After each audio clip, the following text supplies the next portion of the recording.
the webinar, and if everybody who is in the session can mute themselves, there will be time for questions, and you can always use the chat if there's discussion, but otherwise we will have too much background noise. So without further ado, Rebecca and Christian and Nicole, you can take control. Great, awesome. Thank you so much for having us. So let's just go ahead and just do quick video introductions. So I'm Rebecca, and then Christian, where are you? Yes, I'm Christian. All right, and Nicole? I'm Nicole. There we go. We'll have a little more time to talk a little bit about ourselves as we go into the webinar. So, we don't have like a ginormous group here, so I do want to encourage people, if you have questions, just unmute and ask, so that we can have this be more discussion style as we go through, or type in the chat, or again, right on the Jamboard, all those things.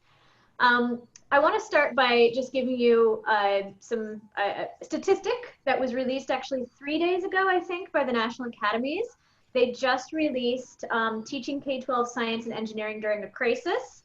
And they did a very simple survey of teachers based upon their teaching experience in quarantine, right, with building closures in this past spring from March to May or June.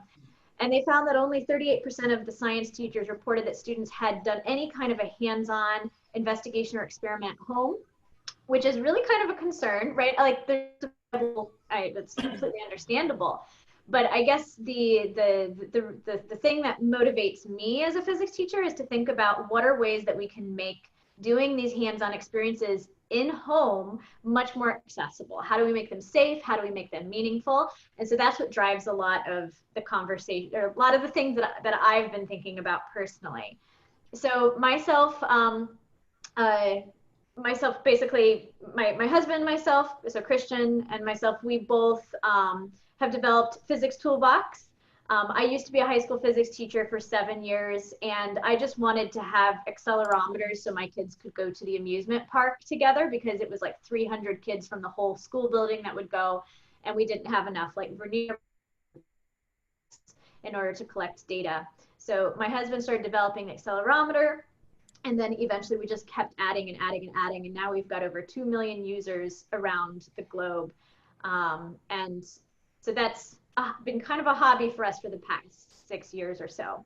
But because of that data point that we just showed about teachers finding it really difficult not only to teach, right, but to do hands-on activities in collaboration with, through a grant that we have with AMTA, with Colleen McGowan, and also in coordination with Arizona State, we decided that we'd invite Nicole to join us in kind of exploring how can we make using apps easier for teachers and for students in our current circumstance. Nicole, is there anything else you wanted to say before we moved on?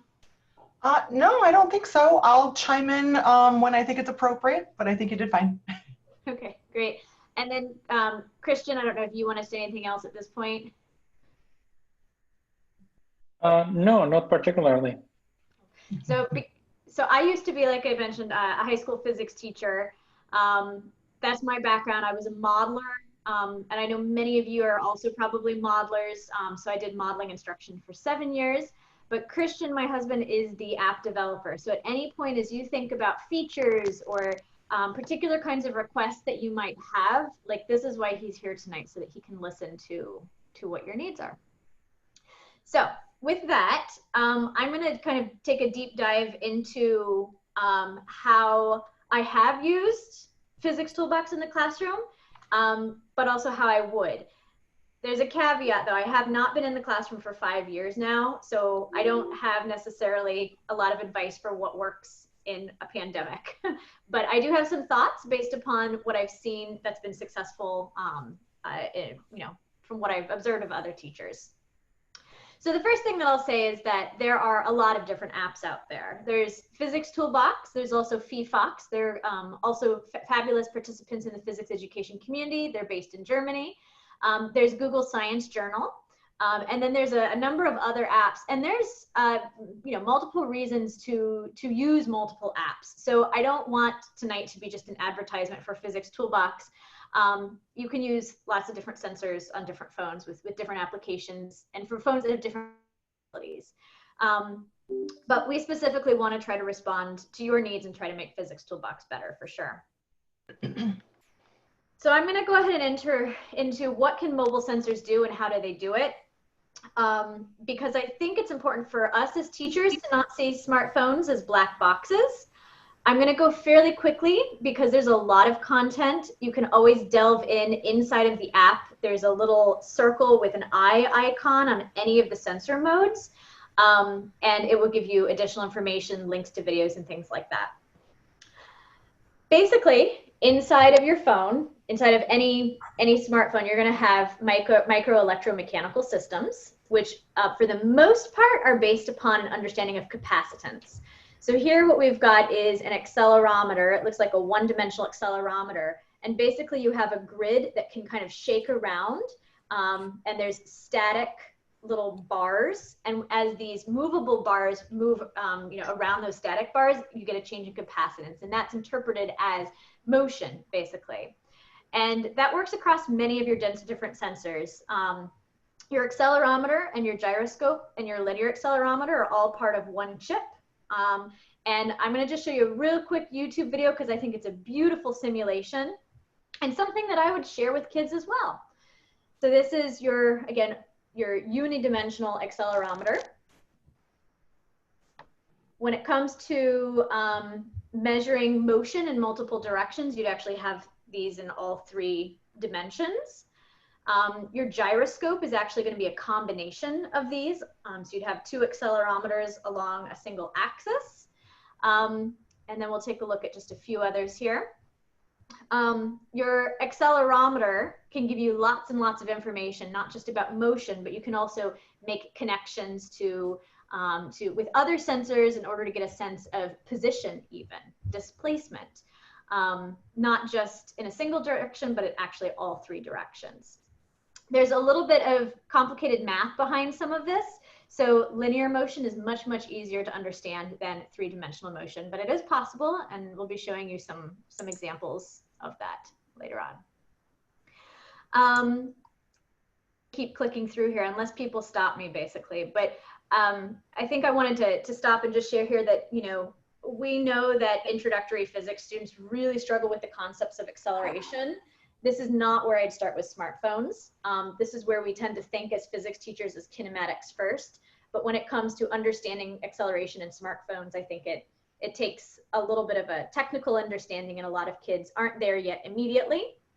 But that being said, there are certain ways to visualize acceleration based upon sensor data that can be accessible even to very young children.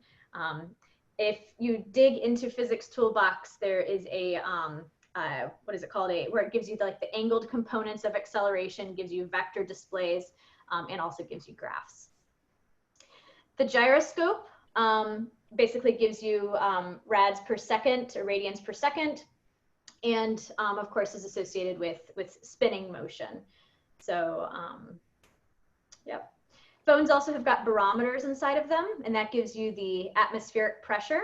So in this case, you can see we're, I think our daughter is pushing down on a plastic bag, and you can see the change in air pressure. That can be useful for doing things like measuring heights, estimating vertical displacements, and even estimating vertical speeds.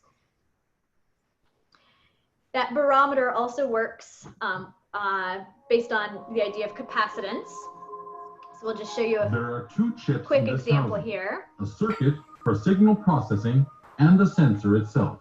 The micromechanical sensor chip is. And you can't all hear this audio, I don't think, correct? No, I hear it. Resistors on the membrane are connected We can hear together to form a Wheatstone bridge. So basically what you've got is a membrane and you've got a vacuum, and as that membrane changes, you've got resistance that changes within it. So again, all of these videos are linked within the app itself, and I really highly encourage that anytime we use sensors with students that they get some kind of a sense of what's going on. Phones also have light meters, which are different from cameras. different from RGB sensors, which are also different from IR detectors, infrared detectors, like the proximeter. Like when you hold your phone up next to your ear, you'll notice the screen turns off.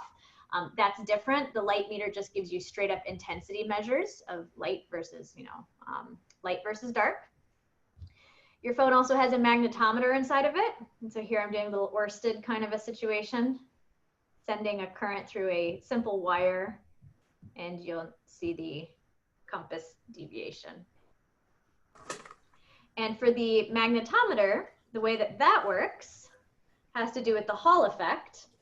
And so under normal circumstances, you just have current, following that path of least resistance. But when you introduce a magnetic field, it actually causes that current to deviate, and that results in a potential difference across that plate. I think that's the most common one. There's also something called the magnetoresistive effect, which basically actually changes the resistance of the material as it comes in contact with a magnetic field. And I think, here we go. I'm going to show that one to us real quick too.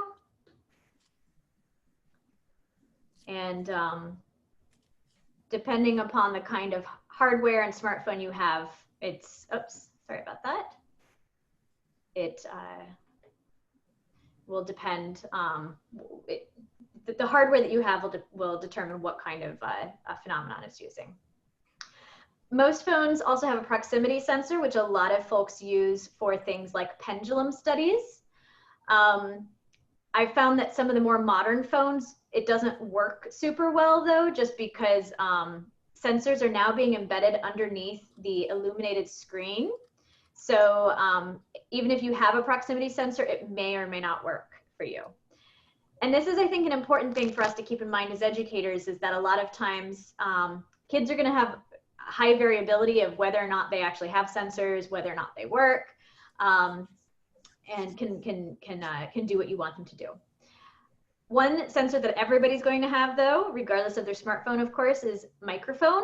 And that's good both for detecting pitches, detecting frequencies, waveforms, but also for generating sound. So your phone can basically be a tuning fork, and you can modify it up to,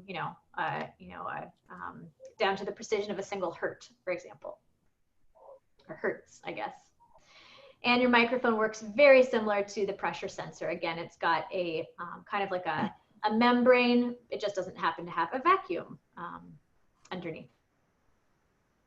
And as I mentioned earlier, we've got composite sensor applications, which can allow you to use things like the camera, looking at visual shifts in background in order to get a sense of, to use parallax to find out where it's located. And in this case, we're actually taking the magnetometer sensor as well, and placing the magnetic field as it's being basically measured at specific locations. And that can lead to some really awesome visualization. So this is the app that we actually have received National Science Foundation funding for. And it's one of many, many, many things that you can do or encourage students to do at home. So that gives you some sense of the capabilities of what most phones can do. What I'd like to do, though, with the remainder of my time is to really speak practically to what you can do like right now with students, because there are some experiences that are confusing to students. There are some things that are just finicky, and I don't think that's where we want to start with students right now, right? When they're already dealing with so many, we're all dealing, with so many technological novelties, I guess. Hey, Rebecca, there was a question in the chat about where we got the last apparatus. Do you want to go back to that picture and talk briefly about that? Sure, this one right here? Yep. Okay, so this is actually just a bar magnet. It's a straight up bar magnet that is on a ring stand with a clamp. That's it. You don't even need that. You just need a magnet, basically. Okay. Yeah, thanks. And yeah, Nicole, if you could just keep an eye on the chat. Will do. Thank you. Okay. So what can one do with this? I want to give you one in-depth example of how I would assign students an activity at home. In fact, I'm going to share with you what I think could be one of the first activities that you do with students at home. I know you're already in the school year, right? So, you know, I'm not sure how relevant that will be, but I think it's a model for what you can do. If you visit our website, which is vieyrasoftware.net, we've got a lessons section, which has over, I think it's over 60 different ideas now that have been contributed to us or shared with us. And I've recently organized them into, you know, these more typical physics categories. So I'm going to try to give you an example of one, at least one per category. But the first thing I'd like to do, and I'd like to just open up mics for this. Is that okay, Nicole? Do you think, is that better than using the Jamboard? Cancel the Jamboard? No worries. Yeah. Because I don't know how, well, if we could do why don't you give the option of the Jamboard? I wasn't sure how many people were contributing, but now I see that people have contributed, which is fabulous. The first one's pretty well. Yeah, actually. Why don't you go ahead and put the link for the second Jamboard in the chat? It's there. Fabulous. So before I continue, contribute on the Jamboard or go ahead and just open your mic. I'm curious to know, what are your non-negotiable science labs for this year? Specifically the ones that you're really concerned that you don't know how to do if we're doing distance teaching and learning when you get to that. So what are the labs that you absolutely want to see your students do? Yeah, and again, if you want to unmute yourself and just, you know, say it out loud or discuss a little bit or add it to the Jamboard, whatever works for you. Mm-hmm.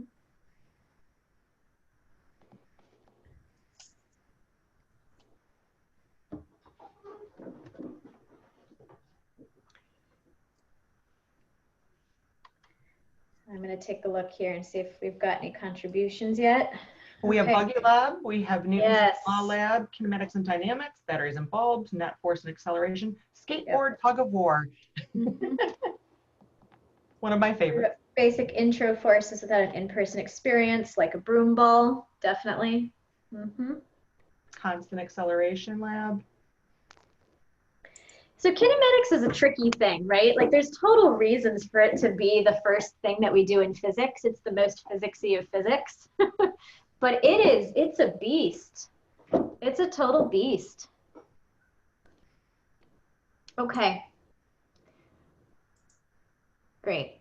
Okay, I'm going to keep my eyes on that, Great but start, I'm seeing yeah. a lot of Newton's laws and a lot of kinematics kind of stuff. Yeah, and in the chat we have circular motion and energy, and also hope to cover thermodynamics as well.